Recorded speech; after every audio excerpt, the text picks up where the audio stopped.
I'm Kate, and I'm 58 years old. I work as a neurologist at a university hospital in France. Since my daughter is on a short study trip to America, I decided to take a long break. How many years has it been?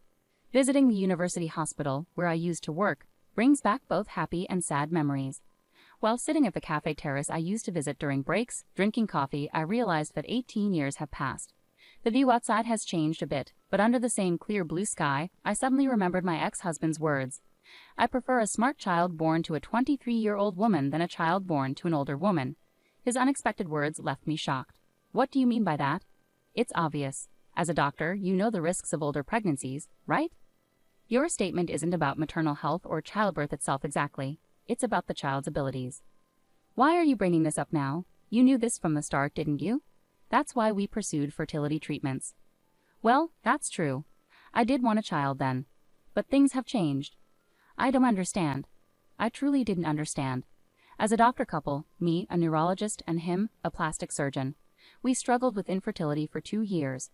Finally, at age 40, we conceived through fertility treatments. When I got pregnant, Noah, my ex-husband, was thrilled and became very protective until we reached a stable stage in the pregnancy. Friends, colleagues, and family joked that the real challenge would come after the baby was born. We were so happy, but within a few months, Noah said those shocking words. Did you really not realize? Huh? Didn't notice what? I was aware of what was happening outside the house. There was no way I hadn't noticed, but there was also the reality of our growing family. A few months later, I began to think, this can't continue. I struggled to gather my courage, staying up late to wait for Noah to return home, trying to start a conversation many times. And on that day, I waited again. Welcome back. Oh, you're awake. Yeah, I wanted to talk. Whether Noah understood my feelings or not, his indifferent response was all I received. Hey, I got an invitation to attend the hospital's dad class today. Do you want to go? Huh? Apparently most husbands attend the class. I'm not going. Huh? I said I'm not going. I'm not interested. Not interested? I'm a doctor, you know. I've seen countless pediatric patients. I don't have a problem with kids, so isn't that enough? But raising our own child from infancy is completely different. Even though I'm a doctor, I have no idea about childbirth or parenting. It's beyond what I can imagine. That's your perspective. Mine is different. I'm fine, so I'm not going. End of discussion. Noah remained uninterested and exerted pressure, but I lacked the courage to continue. One of my colleagues mentioned she saw him. Cheating? She saw you recently in the city, arm in arm with a young girl, happily shopping in a department store. Oh, really? Was that person stalking me or something? No, she just happened to be there and saw you. But she decided to gossip and used the word cheating. If it's untrue, that's slander, right? Huh? That's not the point. That's exactly the point. You realize I'm being suspected, right? It's a story where no one knows if it's true or not. So is it a lie? Well, my clinic focuses on beauty treatments, so it mostly employs young women. Women can be competitive with each other, you know? To keep them happy, I offer meals, shopping, and relaxation to recognize their hard work at a popular clinic. So, you're doing the same with other staff, not just the person my colleague saw. You could say that. So, you're neglecting our family for that? Kate, think about this. Without those girls, the clinic wouldn't succeed. They contribute to our income, right? So, thanks to them, we can maintain our household. Calling it neglect seems a bit harsh, don't you think? Noah smirked as he spoke, making valid points but also saying hurtful things. What's relaxation anyway? Is it code for hotel escapades? My colleague mentioned seeing him entering a hotel with a woman. It's a hotel Noah often uses for business dinners. When I heard that, I felt it was damning, but I couldn't bring myself to say it out loud. Maybe Noah had been hiding such activities since the early days of the clinic, focusing less on home once the money started coming in. After that, he seemed to hide less, spending less time at home. We're back to that initial suspicion. One day, as soon as he came home, he called out to my bedroom. Come here. I opened the door to find a flashy young woman sitting on the sofa, smiling faintly. Ah, is she the woman my colleague mentioned? My muttering caught Noah's attention immediately. So this girl here is going to be my official wife from now on, and she's already pregnant. I see. So what happens to me? Divorce, obviously. You can't just divorce me so easily. Easy or not, I have to take responsibility for this child. And what about your responsibility to me? Money, money. I'll give you more than enough. There will be a divorce settlement anyway. I could even give some money to that unborn child. It's coming from your old-fashioned womb. I'll provide enough to cover any shortfalls, so just hurry up, sign it, and disappear. With that, a pre-filled divorce form was placed on the table in front of me.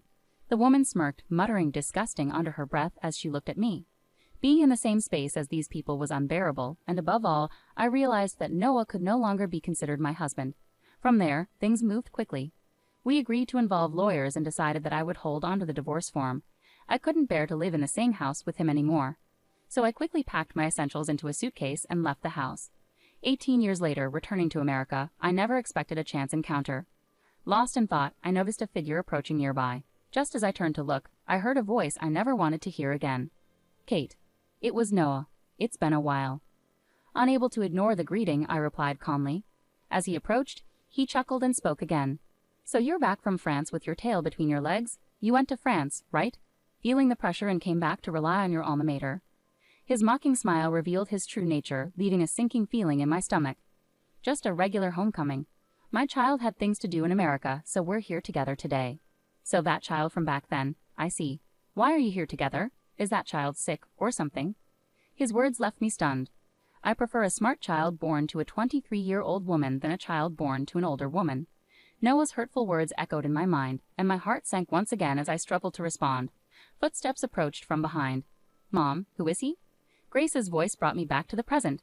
She looked at Noah cautiously, and upon seeing her, Noah glanced at me suspiciously. Smirking, I said to him, "This is Grace, my daughter, and biologically, yours too." My words left Noah wide-eyed in shock. It wasn't surprising. Grace was tall, beautiful, and carried herself with elegance. Plus, if Noah had been keeping tabs, he might have heard the rumors about her. Carefully choosing his words, Noah asked me, "Wait, could she be Grace from the surgical research lab?" Bingo! Grace is here for a temporary stint in the surgical research lab. Noah was speechless, and I couldn't help but laugh. The child he had abandoned before birth had grown into an exceptional medical student after 18 years. Moreover, Noah had assumed that a child born from an older pregnancy would be less capable or have health issues. He could never have imagined that she would become such a talented young woman. Surprised, aren't you? The woman you discarded, who you used to criticize about her age during pregnancy, has turned out like this. And Grace is even skipping grades. She's a second-year medical student at just 18. She's already graduated from university. I couldn't help but smile at Noah's clueless reaction. Don't you know about the education system in France? Shut up.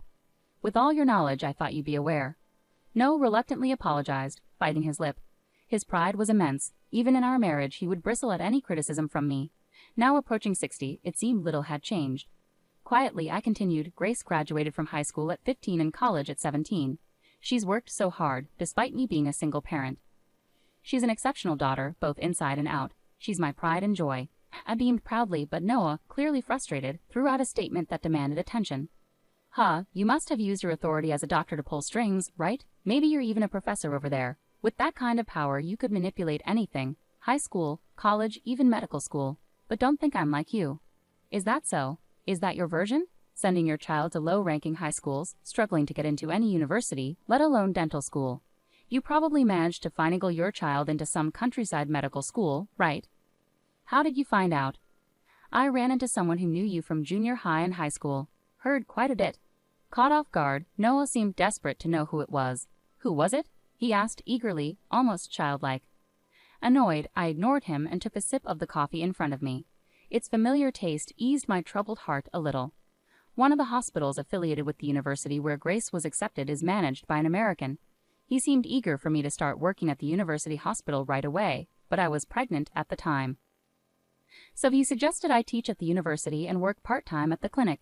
It turns out he knew about my situation and asked about Noah. I didn't know him personally, but he mentioned hearing about me and my husband.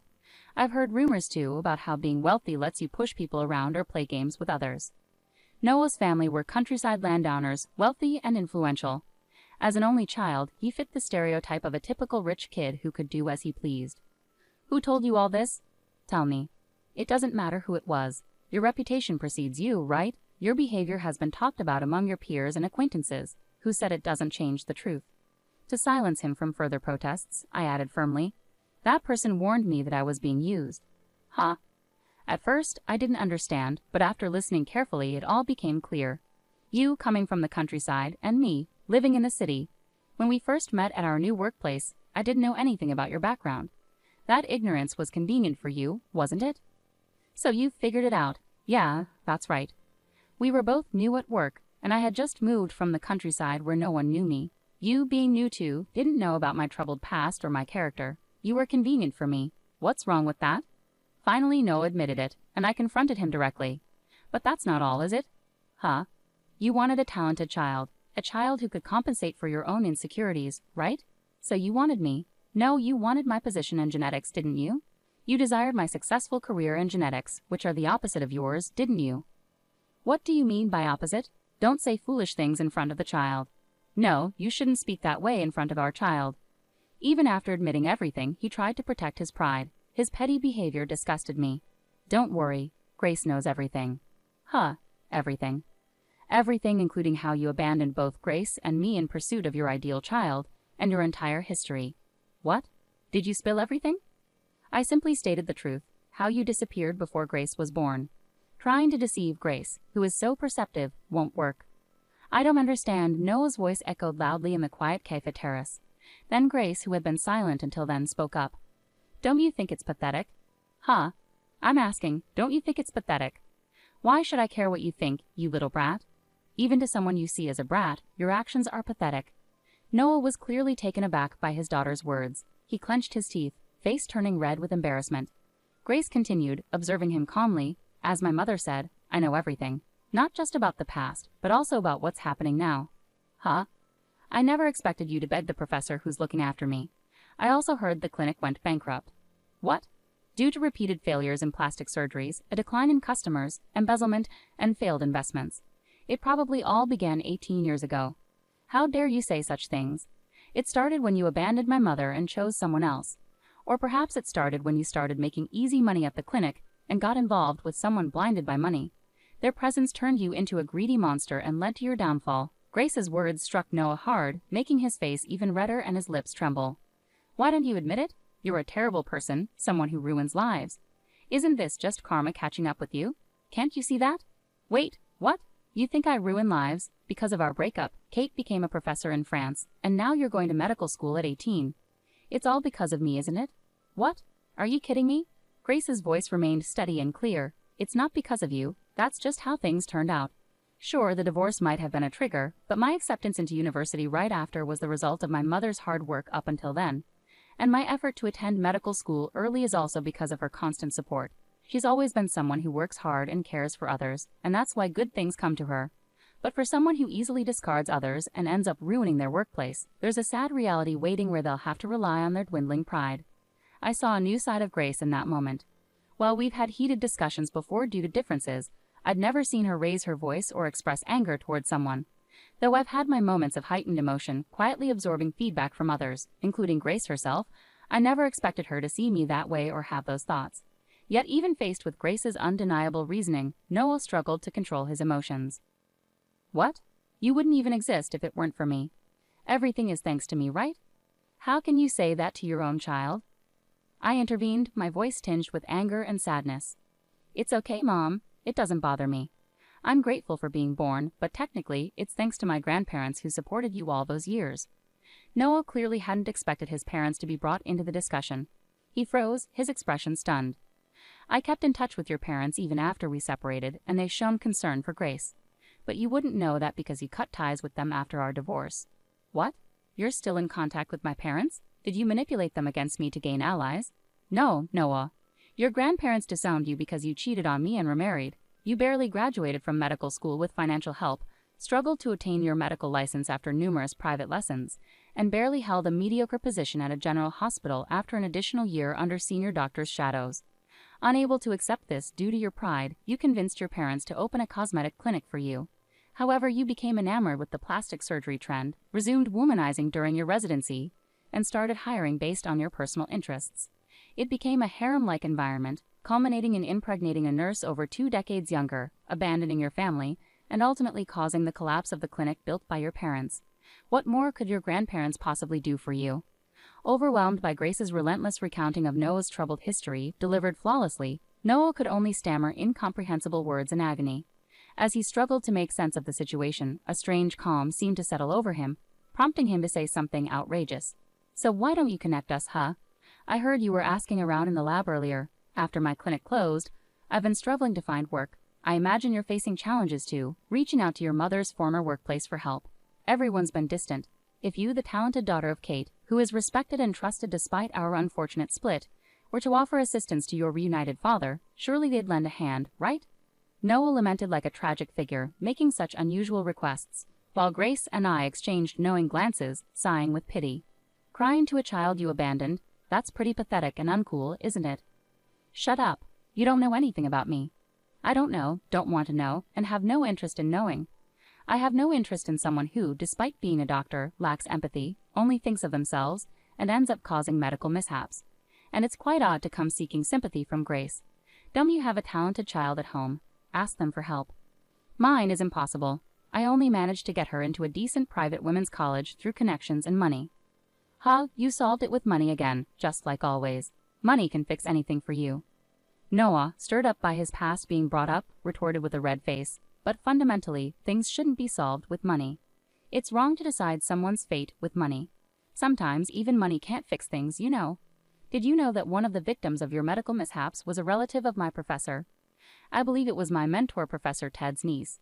She had surgery at your clinic, and there were complications with her facial muscles.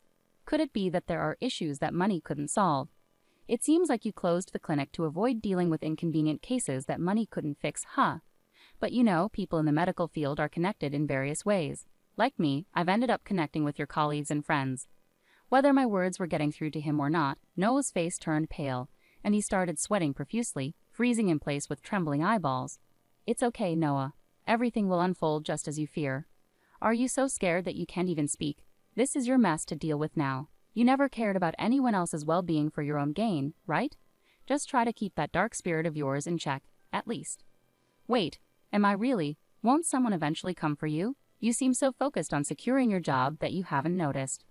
You're kidding, right? This can't be some made-up story. You won't need to look for work anymore. Even if you manage to find something, you won't be able to work anyway.